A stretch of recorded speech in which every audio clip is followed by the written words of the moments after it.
Salut tout le monde, c'est Samar et bienvenue sur GoDevOps. Donc aujourd'hui, on va voir ensemble qu'est-ce qu'un volume de conteneur. Donc c'est parti, on commence. Donc commençons par une analogie. Ici à gauche, on a notre ordinateur qui représente un conteneur en cours d'exécution.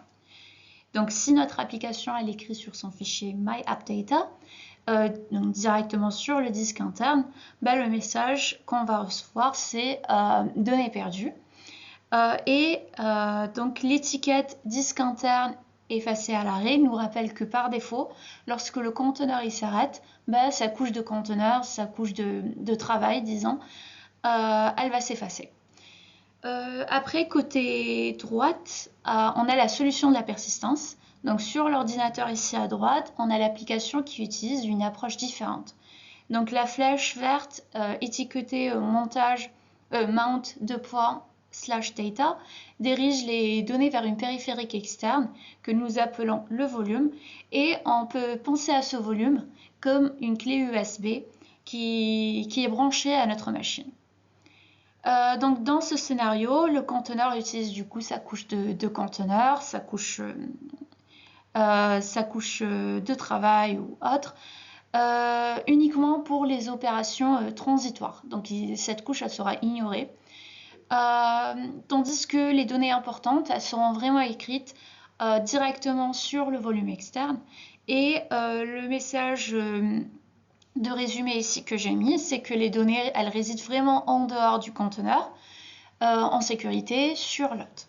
Donc vous pouvez éteindre le conteneur, le supprimer ou même le remplacer par une nouvelle version tant que notre clé USB, donc notre volume, reste sur l'hôte, nos données elles vont rester saines et sauves et c'est la fonction essentielle du volume. Voyons maintenant la définition de ce volume. Donc pour faire simple, un volume c'est un espace de stockage qui réside entièrement en dehors de la couche éphémère du conteneur. Donc si vous vous rappelez de notre vidéo sur les couches de conteneur, nous avons vu que tout ce qui est écrit dans la couche du conteneur, donc la couche de travail ou autre, elle disparaît lorsque le conteneur est supprimé. Donc le volume, il résout précisément ce problème-là. Donc c'est vraiment une forme de stockage spécialisée, gérée directement par le moteur de conteneur et donc que vous utilisez, que ce soit Docker ou Podman. Et comme l'illustre vraiment notre schéma ici, le volume il réside sur la machine hôte. Et lorsque le conteneur il démarre, le moteur relie cet emplacement sur l'hôte à un répertoire à l'intérieur du conteneur. Donc souvent il sera représenté par un /data ou un /logs. Et le point essentiel à retenir est l'isolation. Donc puisque le volume est externe, les données elles restent vraiment intactes et sécurisées, même après que le conteneur il s'arrête, il plante ou est supprimé. Et c'est cette indépendance qui rend les applications à état fiable dans un environnement conteneurisé. Donc pour bien comprendre ce qui se passe avec un volume, il faut vraiment voir le moteur de conteneur comme un chef d'orchestre et c'est lui qui va organiser la connexion entre la machine hôte et l'intérieur du conteneur. Donc au départ, les données elles vivent en dehors du conteneur, donc elles sont stockées sur le disque de la machine hôte ou éventuellement sur un espace de stockage partagé comme un NAS accessible depuis cette machine. Et l'idée clé, c'est que ces fichiers sont conservés à un endroit stable, indépendant de la durée de vie du conteneur. Et quand vous démarrez un conteneur, en lui indiquant bien sûr un volume, le moteur de conteneur va analyser cette configuration et il regarde quel dossier de l'hôte doit être utilisé et à quel chemin exact ce dossier doit apparaître à l'intérieur du conteneur. Par exemple, ici on a /data. Juste avant que l'application ne se lance, le moteur demande au système d'exploitation de créer une sorte de raccourci très spécial, donc une liaison directe entre le dossier de l'hôte et ce chemin interne dans le conteneur. Et à partir de là, tout ce qui passe par /data dans le conteneur, il ne transite plus par l'espace temporaire du conteneur, mais va directement sur le stockage persistant de l'hôte. Vu de l'intérieur, pour l'application, elle voit simplement un dossier classique dans son système de fichiers, donc elle lit et écrit dedans comme d'habitude. La différence, c'est que ces lectures et écritures sont en réalité redirigées vers l'extérieur, donc vers la machine hôte, et c'est précisément ce mécanisme qui permet à vos données de survivre à l'arrêt, au redéploiement ou au remplacement du conteneur, donc tout en restant performant et transparent pour l'application. Donc voyons maintenant les caractéristiques clés d'un volume. On a le premier et le plus fondamental, c'est la persistance. On sait bien que la couche du conteneur, elle est vraiment supprimée lorsque le conteneur est arrêté ou supprimé. Le volume, lui, il est conçu pour exister indépendamment du conteneur. Donc il garantit que les données d'application, comme les bases de données ou les systèmes de cache, elles sont conservées en toute sécurité, même si vous supprimez le conteneur ou vous l'arrêtez. Le deuxième, c'est l'isolation. Un volume, il est vraiment indépendant des couches d'images qui composent votre conteneur. Et cela, du coup, signifie que vous pouvez mettre à jour l'image de base, changer l'ensemble des dépendances ou reconstruire votre application sans jamais craindre d'altérer ou de perdre vos données métiers. Et le cycle de vie de votre code est ainsi parfaitement découplé du cycle de vie de vos données. Ensuite, on a le partage. Donc le même volume peut être monté par plusieurs conteneurs en même temps et c'est vraiment idéal pour des scénarios de collaboration ou de pipeline. Donc par exemple, si vous avez deux conteneurs, un qui produit des logs et un second qui sera un sidecar qui vient vraiment les collecter et les traiter. Mais il faut vraiment faire attention car si plusieurs conteneurs écrivent en même temps, c'est à l'application de gérer la concurrence et la cohérence des données. Et enfin, on a la portabilité. Donc, étant donné que le volume il réside vraiment sur le système de fichiers de l'hôte, vous avez accès à tous les outils de sauvegarde et de gestion de l'infrastructure physique. Donc, vous pouvez facilement effectuer une copie de ce volume pour restaurer vos données sur un autre hôte en cas de besoin, ce qui garantit du coup la résilience et facilite aussi les migrations. Donc maintenant, voyons les deux types de volumes. Donc ici, on a déjà les volumes nommés.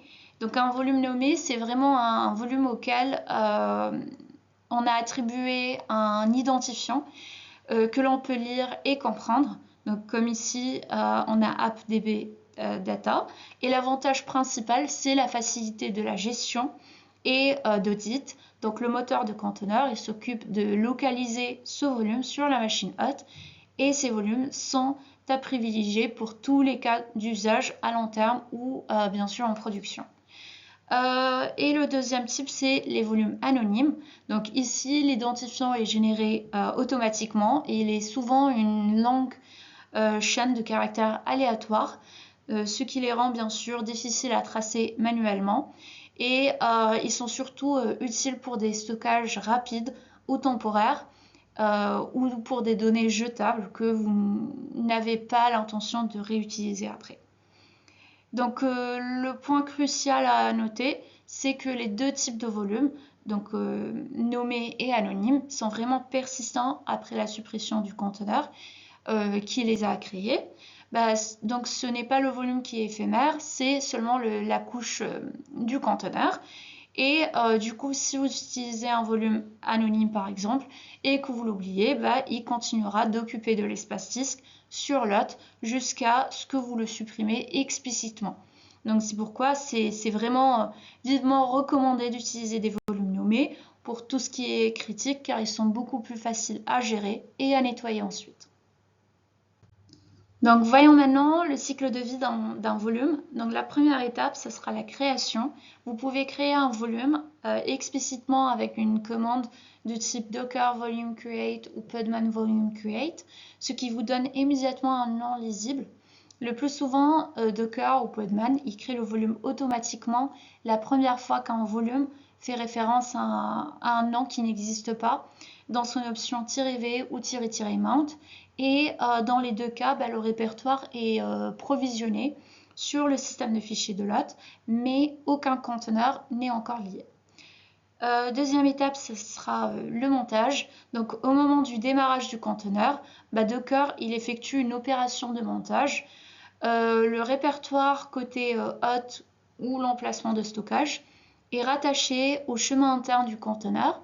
Et pour l'application, cela ressemble à un dossier local, alors qu'en réalité, chaque lecture ou écriture est redirigée vers le stockage persistant de l'hôte. Après, on a la partie de détachement.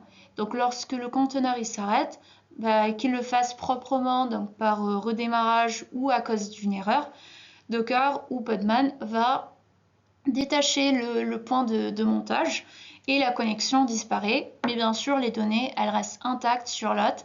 C'est pourquoi, en redémarrant un autre conteneur qui monte vraiment le même volume, vous retrouvez immédiatement les fichiers précédemment enregistrés.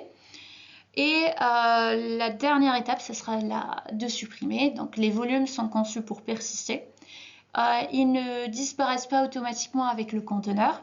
Et du coup, pour libérer l'espace disque, il faut vraiment supprimer explicitement le volume avec une commande type docker volume rm ou podman volume rm, ou bien lancer un docker volume prune, donc podman volume prune, afin d'éliminer tous les volumes non utilisés. Donc si on ne fait pas cette étape, le volume il va rester sur l'hôte et il va continuer à consommer de l'espace. Maintenant, l'une des fonctionnalités les plus puissantes des volumes persistants, c'est vraiment leur capacité à faciliter la collaboration entre les services. Et le principe est simple. Donc, plusieurs conteneurs, elles peuvent monter le même volume en même temps. Et cette capacité, elle ouvre vraiment la voie à des schémas d'architecture très efficaces. Donc, le modèle le plus courant, c'est celui où un conteneur est désigné pour l'écriture. Par exemple, un conteneur d'application qui génère des logs.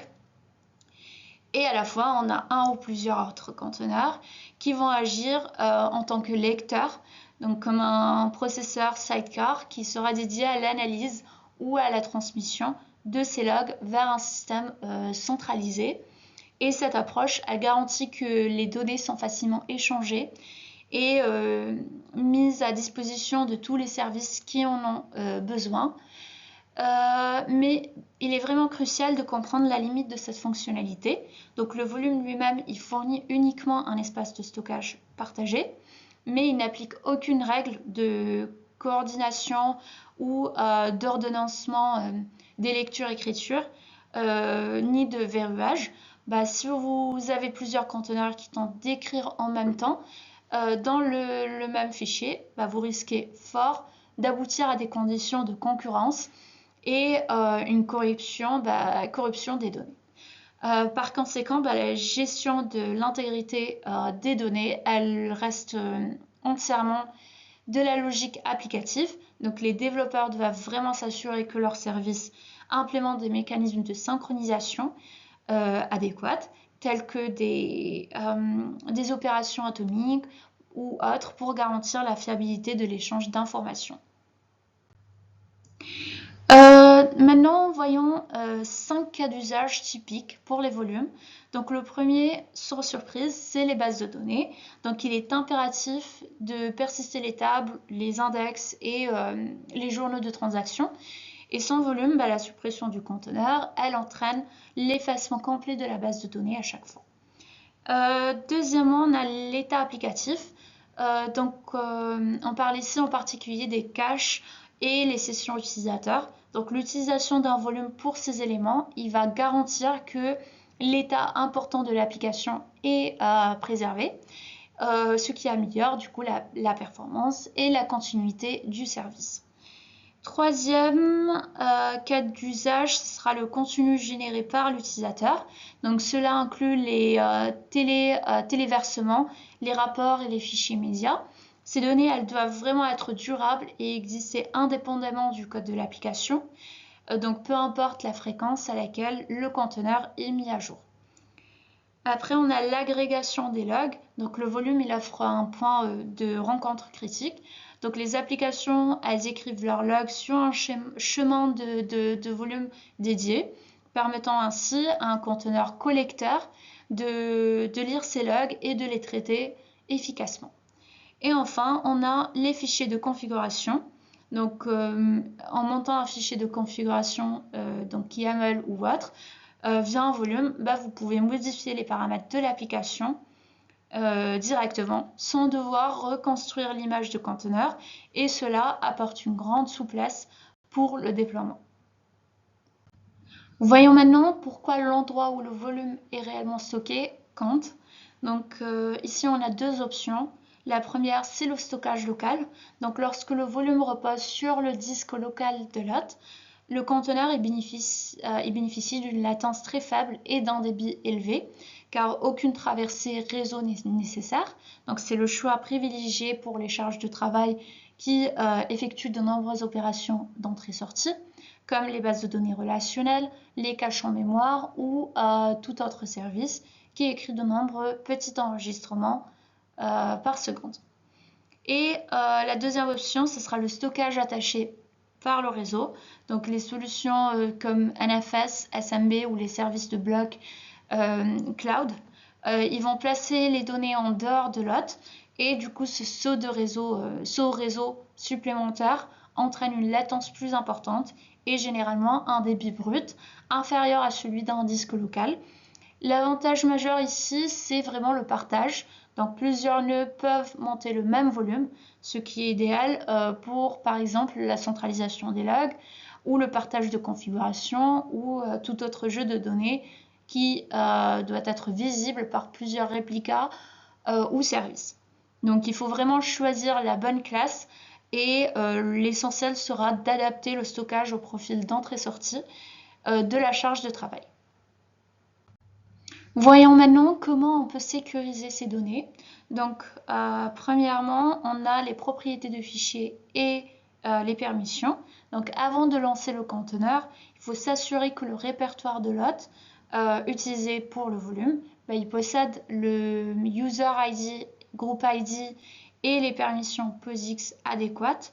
Donc, le processus principal du conteneur ne doit disposer que des droits nécessaires et de rien de plus. Donc généralement c'est lecture-écriture. Deuxièmement, il faut éviter de monter des répertoires sensibles. Donc il ne faut pas monter des dossiers système comme /etc ou la racine de l'hôte, puisque ça donne au conteneur un accès privilégié au système d'exploitation. Et ce n'est à faire que si c'est vraiment indispensable. Et même dans ce cas-là, il faut l'associer à un profil à part mort SE Linux ou à un espace de nom d'utilisateur restreint. Après, on a les volumes réseau. Donc quand le volume il repose sur un NFS ou SMB ou un service de bloc cloud, la couche de stockage elle doit appliquer des listes de contrôle d'accès, des ACL, ou des politiques IAM ou des règles de pare-feu qui limitent les hôtes ou les comptes de service qui peuvent monter ce volume. Ainsi, un conteneur compromis sur un nœud ne pourra pas accéder aux données d'un autre nœud. Après, on a les montages en lecture seule. Donc, si le conteneur ne fait qu'utiliser les données, monter le volume avec le drapeau arrow, cela élimine tout risque d'écriture accidentelle ou de sabotage. Pour la gestion des secrets, il ne faut jamais placer des mots de passe, des certificats TLS ou des tokens API dans un volume ordinaire. Il faut vraiment se servir avec des Docker secrets, des Kubernetes secrets ou d'un service de secret natif au cloud. Et ces solutions injectent les secrets au moment de l'exécution sans les persister sur le disque. Après, on a l'audit et la surveillance. Donc, il faut activer l'audit du système d'exploitation pour enregistrer chaque montage, démontage ou accès au volume. Donc, pour le stockage cloud, activer juste les logs d'accès. et on aura une surveillance continue qui va vous permettre de détecter rapidement une activité anormale comme un conteneur qui monte soudainement en volume qui n'a été jamais utilisé auparavant.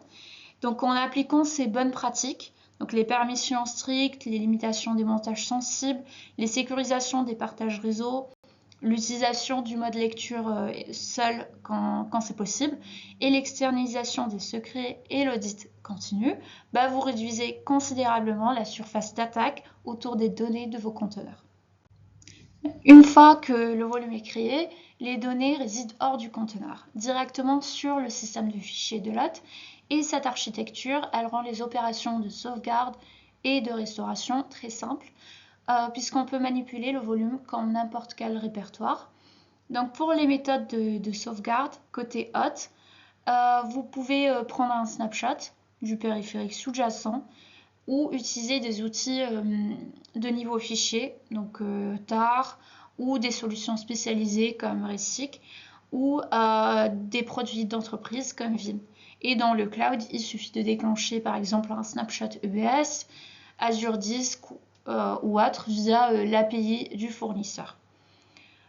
Pour garantir la cohérence, il faut vraiment, avant de prendre le snapshot, il faut vraiment mettre le conteneur en pause, donc, ou l'arrêter, ou geler le système de fichiers, et cela empêche les écritures en cours et évite d'obtenir des fichiers partiellement écrits.